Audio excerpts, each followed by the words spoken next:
Ladies and gentlemen, please take your seats. Well, it was International Women's Day yesterday, and I will be the first to admit that I don't have the slightest idea what it means to be a woman in this day and age, but I think I just saw a film that unsettled me to the point where I'm maybe getting a little bit of a glimpse, if that makes any sense. And if you're within the sound of my voice, that must mean you were in the seats with once more. As always, my name is Dave Voigt, and I'm the host of this podcast, where we sit down with a wide-ranging variety of industry professionals, and we pick their brain about current projects, state of the industry, how they got started, and so very much more, in a light and in a conversational fashion. And if you like how we do things around here, I'm going to go out on a limb and say that you do because you're listening to us right now. You can subscribe to the podcast. You can find us over at Apple, Spotify, Amazon, Google, basically anywhere where you get your podcasts. And plus, we archive every single one of our episodes over at our In the Seats YouTube channel. So if you can give us a like and subscribe there as well, we would absolutely appreciate it. Also, don't hesitate to follow us on social media. You can find us on Facebook, Twitter, Instagram, either at In the Seats or at It's Podcast One, for all sorts of fun updates. And finally, and I say it a lot, but it is the most important, please pay us a visit over at In the Seats, intheseats.ca, for all the latest and greatest in the world of film, television, basically the moving image at large. Because if we like to write about it and talk about it, we love it when you come by and read about it and listen about it. So please pay us a visit. On this episode, boy, oh boy, I'm so happy I got to see this film, and I'm getting to talk about it with you right now. It is called Take Back the Night. It is a independent sort of horror thriller, and it's the story of Jane, who finds herself the victim of a violent monster attack and launches a vigilante campaign to hunt the beast that tried to kill her. But as Jane's efforts intensify, she's starting to doubt herself and wonder if the attack ever really happened. This is such a well-made, sort of independent, but genuinely unsettling thriller from co-writer-director Gia Elliott with her feature debut here. And obviously there are this is very much an allegory and sort of a message of just on how hard it is for women to be believed when they're attacked, and when they're sexually assaulted, and it really plays on so many of those issues in such an effective and genuinely unsettling way. I mean, as a guy, I know I don't know, but now I know I really don't know, because this film made me uncomfortable, and that was kind of the point. And I cannot credit the co-writer and director Gia Elliott enough, and her co-writer and star Emma Fitzpatrick, who plays the lead in this, because they do such a fantastic job in really crafting something that is genuinely terrifying. And we had the unique pleasure of sitting down and talking with Gia about the origins of the story and just sort of getting it made, and so very much more. And it's on video-on-demand platforms now. Please check it out. But first, check out our talk with Gia first, because it's a good one, and it's a fantastic film. Please go check it out. Anyway, first off, just thank you for the time today. Really appreciate this. Oh, thanks for having me. I'm so excited that you're taking the time to chat. Now, I mean, obviously, congratulations on the movie. I mean, I absolutely loved it, man. It kept me on edge. It was thrilling. It was scary. I mean, walk me through sort of the origin of the story on your end, why you wanted to tell this story. Thanks. Yeah. Man, it took me 5 years to make this movie, very patiently, sticking with it. So the fact that you have that reaction is like so thrilling for me to hear, because it's my baby and it's going off into the world, and it's very nerve-wracking. The origin of how I wanted to tell this story. I was in law school in New York, where I was sitting on a bench with a criminal court judge. and I was watching a lot of sexual violence cases. And similarly, in my crim law class in law school, the professor really had a focus on sexual violence, legislation. So I spent a year very immersed in how the placement of a comma or the word forcible can have real life repercussions.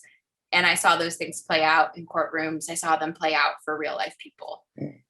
And it was really depressing. I wound up dropping out of law school after a year of just shoveling the most depressing information into my, nervous system. And I moved to LA. And when I met Emma, we really quickly realized that we had this overlap of interest. I had just come from law school. I had all this interest and background in sexual violence. Emma was independently sort of studying psychology and trauma and brain psychology and how, trauma impacts the brain. And the overlap of those two things is pretty immense because all the problems with the law are essentially places where they haven't accounted for trauma and how it plays out. So, Emma and I quickly sort of jumped to let's make a movie about this. And we knew we didn't want to make a documentary because we thought, well, whoever's going to watch a documentary probably already knows a little something about this. We didn't necessarily want to make a drama because it felt a little bit maybe like intimidating or homework. We really wanted it to be a conversation starter so that anybody anywhere would feel like they had a seat at the table, that they were invited into talking about this. The goal was really just to get people comfortable talking about it. And so we thought, a drama might exclude too many of the people that we want to reach. And I grew up on horror movies. I love horror as a genre. I think it's so pure in terms of craft and filmmaking. Emma comes from a background in horror. So it's pretty clear to both of us that we wanted to do a horror movie treatment of it. And once we started thinking about, well, what is the pure horror of this situation? It's the people not believing you. My core fear in life is what's real and says who. And so we wanted to play with that aspect of this really brutal thing. So we're like, well, how do we get people to go on the ride of not believing? Because if you see a sexual assault play out, then right away that it's real. Even no matter what happens, you're always going to be on Jane's side. But if you saw something that doesn't exist in our real world, right? If you saw a monster attack, you could then go on the journey of starting to doubt Jane along with everybody else and really wrestle with what you think happened along with everybody else and feel how uncomfortable that feels. So that's when we decided on just doing a pure allegory. Well, really, that's the magic of it, because, obviously, unfortunately, victim blaming is a thing, victim shaming is a thing. We've seen it in other stories, but we've never felt it like we did here. And it really created this sort of sense of dread that permeates throughout the script and it keeps us as audience members kind of second guessing ourselves along the way. And I'm kind of curious, for you putting this together, how focused were you on sort of crafting something that had a real distinct visual aesthetic? Because I loved how the film looked, and I loved how the creature, quote unquote, looked, and because there wasn't any form to it. There was mystery. There were more questions than there were answers. Can you talk a little bit just about how you wanted the whole experience to look? Yeah, man, what a thoughtful question. I really appreciate this because I shot the movie myself. I taught myself how to use a camera. I knew right away that we're in Jane's world. It should feel like Jane's world. I wanted it to feel intimate. I didn't want it to feel polished or slick. I didn't want it to feel like the commercial version of what Jane's going through. I wanted to feel like something that Jane could relate to. So I was very influenced from the party photography of the early noughts, like Cobra Snake, like the early LA scene of the fun, but then you can sense that there's like a darkness to it somehow. Yeah. And I really this was also at the very beginning of when people were sort of doing these hyper candid style Instagram videos, like this is like Rise of Busy Phillips. And so I wanted it to feel almost like something that could be her video diary, and I love shooting on a lens that's like a 24 or I don't have a 12, but I would love to have a 12. So I love shooting on these, really short lenses. So I love being, because it creates such like wide movement. But in order to shoot close-ups, you're really like in the actor's face. Yeah, So like it was like the camera and Emma, and it was like this. So it was this really intimate connection, and it felt really like a live wire between the camera and then me, the director behind the camera, holding the camera, and then Emma bringing to life the story that we wrote together. So it was, I think a lot of that intimacy shines through. And then when we brought Angela on board, we were still in this experimental phase. When we started exploring the story, we would bring our bodies to spaces and explore and discover story that was there. I really love Dolores Huerta. She says to, migrant farm workers in Northern California who think that they can't affect change, she'll tell them there's power in your body. Show up to a space, like you are powerful. And I love that. Obviously that created a huge workers movement. And I kind of took the sentiment to heart in filmmaking, and just, we'd go to spaces and occupy spaces and discover story. Angela also, Golner, who plays the sister, she's an extreme craftswoman. She comes from like Harvard MFA. She's no joke. So she was also really game to play in this space. And so it was sort of the three of us, and we had another producer, Kwanzaa Gooden, who also was, in the trenches with us. And we just were exploring and discovering things. And that's how a lot of the core elements of the film came to be. And then from there, we shot so much. It was just like fun. It was passion for us. And then we started really taking the script seriously because we had some interest in financing. Marcus Dunstan, who created the collection, which Emma is the star of, and he's written a bunch of the Saw franchises. He's like my godfather of horror. He heard of what we were doing, and the underlying topic matters holds personal significance for him. His mother was a part of the Take Back the Night marches on her college campus. So he grew up thinking that this was like such an important thing, and he really wanted to honor his mother and the women in his life. So he really felt like he wanted to help us just because he cared about it. And so he helped connect us to financing. And so once we had the financing, we're like, okay, well, we really need like a really legit script. And so that's when we started. We already were taking pretty seriously folding in as many real life events and real life patterns of behavior as we could, pulling from, a spattering of different cases. But that's when we really went in and tightened it all up and turned it into the sort of like 90-minute ride that we have now. Fantastic. No, I think so much of this comes through in Emma's performance. And she is riding this high line of anxiety almost literally for 90 minutes. And I'm kind of curious because obviously you're both invested in the story, you co-wrote it, but how do you as the director sort of keep your actor from not burning out? Because I can imagine that just having to maintain sort of that level of anxiety for the camera can be pretty exhausting and daunting at times. What Emma was able to accomplish is so far above the call of what any actor does on any film. This is very much like something that she brought to life, and we just simply could not have made this movie without her. No, again, it's one of those performances where I was just so struck by the level of dedication to how far into the ride and how uncomfortable we really need to feel in order to understand this story, which makes so much sense. And I think, again, a lot of that for me goes back to sort of the visual aesthetic of the film as well, because, again, it felt like you were trying to keep us on uncertain ground. Like it wasn't a question of, this is a steady shot, this is a steady shot. You wanted the character to be unstable, and you wanted the audience to be unstable. Were you conscious of trying to create an environment where you basically want your audience members to like not be entirely sure what's going on and be unstable and be uncertain? Well, that's definitely the intention of how the ride should feel. But, while we were creating it, there was no like, I'm not one of those directors to like play mind games on my cast. We were very much in it together. It was important to me that everyone felt like they had space to contribute and have their voice heard, especially because this is an arena where so many voices are silenced. And I just knew everybody on set has got a story, whether it's them or somebody close to them, they have a story. And so I wanted to just create enough space where everyone could experiment and play, and I would capture those things on film.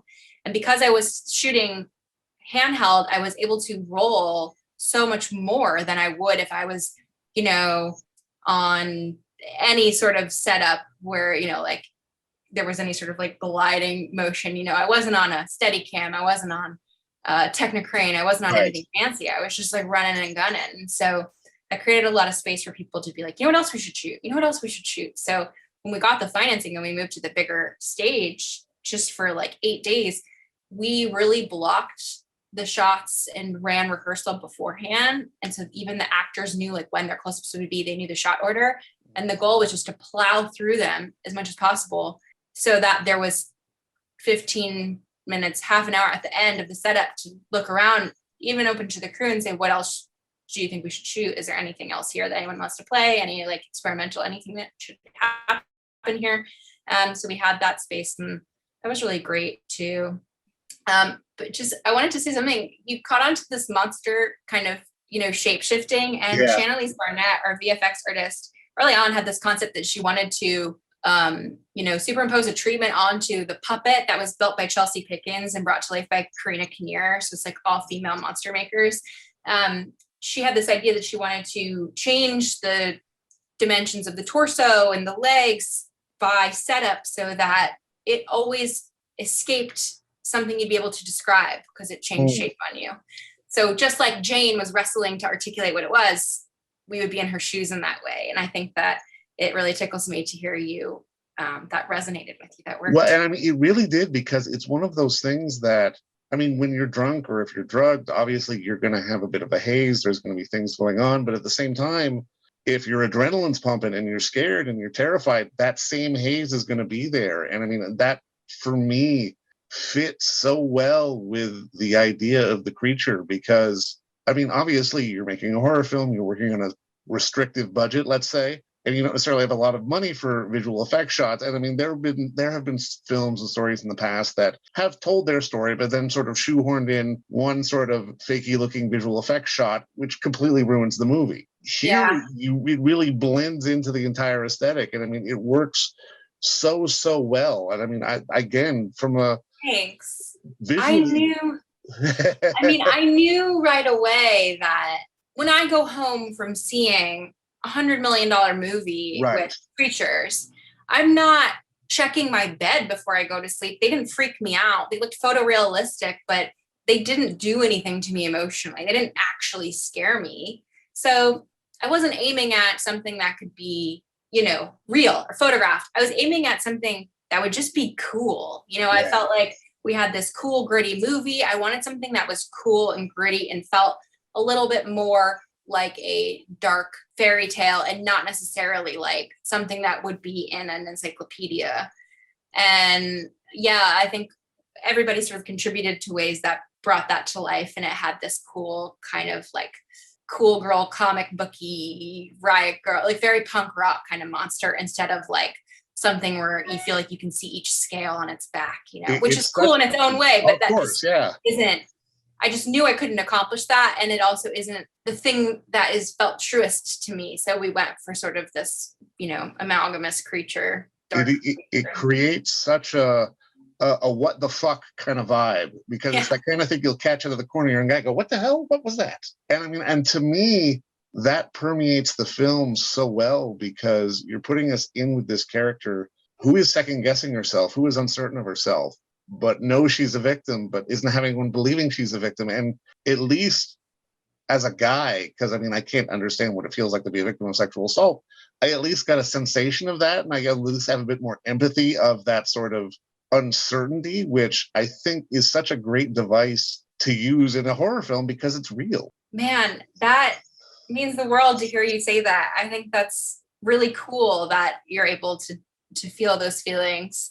I will just throw out a caveat that men also can experience sexual assault. Yes, this is true. And I am relieved to hear it has not impacted your life directly, but I am excited to hear that you're relating to the monster in this way.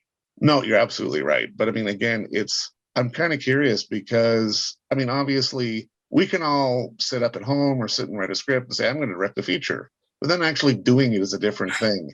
I'm kind of curious, is there anything you wish you knew then that you know now about the process? I wish me no thoughts. I think the fact that I knew nothing is what saved me. Because, every week that I stuck with it, I just, if I would have known it was going to take me 5 years of like tirelessly working on it, I don't think I could have done it.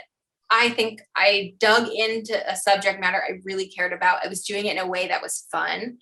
And when it got hard and wasn't fun anymore, I still had the underlying subject matter to dig into and sustain me and feel like, well, I don't know. I think that I have to say this thing.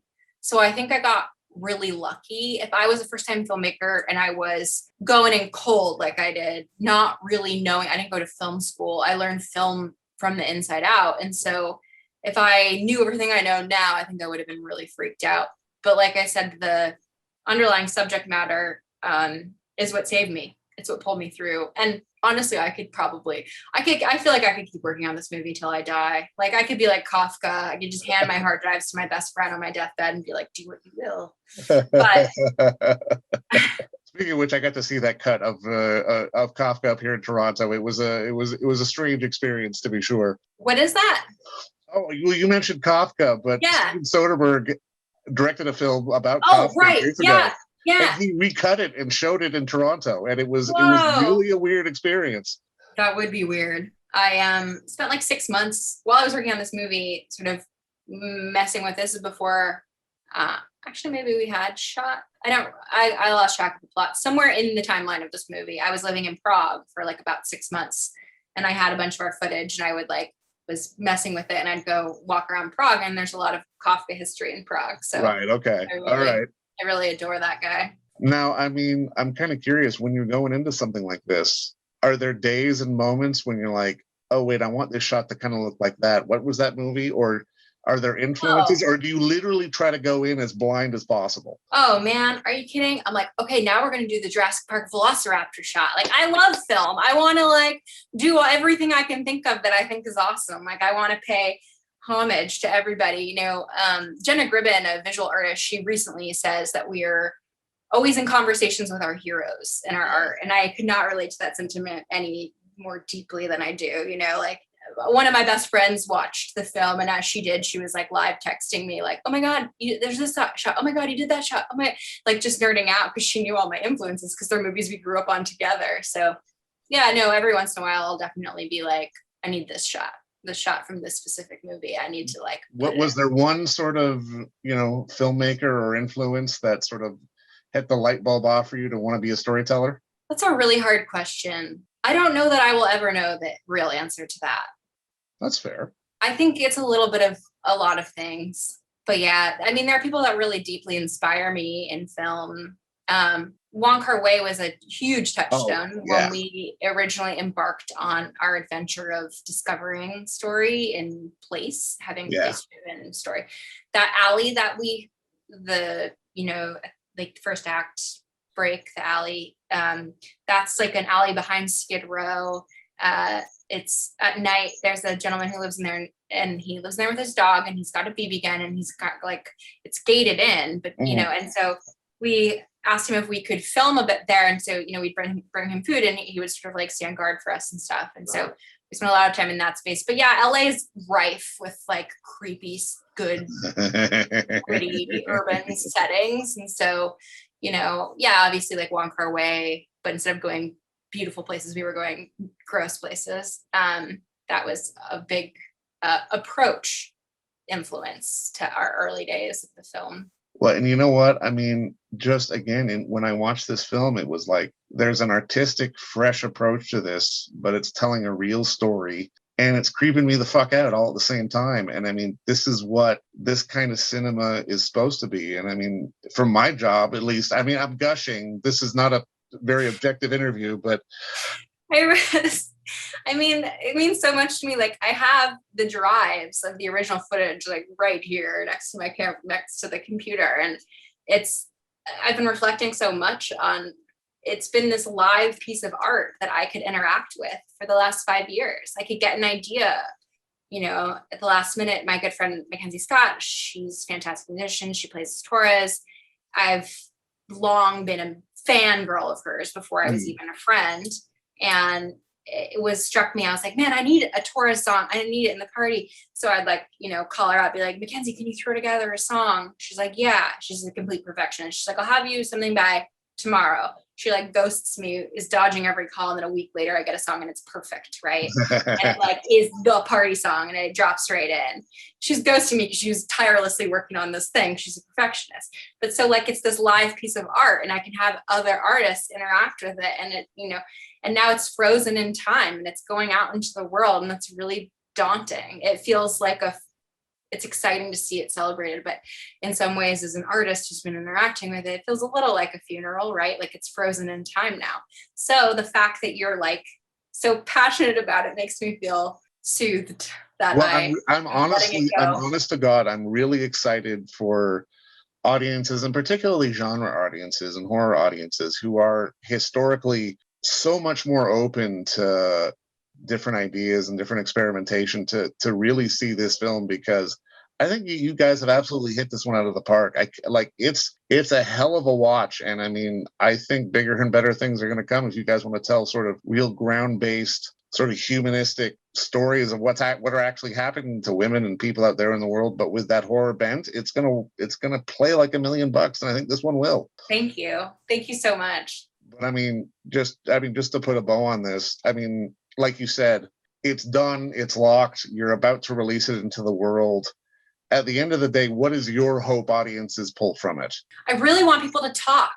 I really want, if you're watching it at home on VOD, I really want you to text your best friend after and be like, oh my God, I just saw this movie, Take Back the Night. I'm dying to talk to you about it. I have so many theories about what the monster is, Or if you're lucky and you're going to come see it with me in Ohio, where I'll be on Friday at the theater at Gateway Film Center, or, at one of the theaters that it's playing in. I really hope that you step out of the theater with whoever you went to go see it with, and oh my God, we got to sit down and talk. It's meant to really be a conversation starter. So I hope that it gets people talking. And I think it will, because it is a conversation starter on so many different levels, not just socially, but just from a fan standpoint. It's a great piece of work, and congratulations on the art. And again, thank you so much for the time today. This was a lot of fun. Thank you so much. It's been a real treat to talk to you, I have to say. It's been really fun. You've been very gracious and kind, and it's lovely. I feel very thankful. And don't forget to visit our friends over at Bay Street Video for all your DVD, Blu-ray rental, or purchasing needs this summer, as they are still open for curbside and some mailing delivery as well. Over at 1172 Bay Street, Toronto, Ontario, Canada, you can give them a call at 416-964-9088. That's 416-964-9088. Or send them an email at baystreetvideoto@gmail.com for any of your DVD and Blu-ray needs.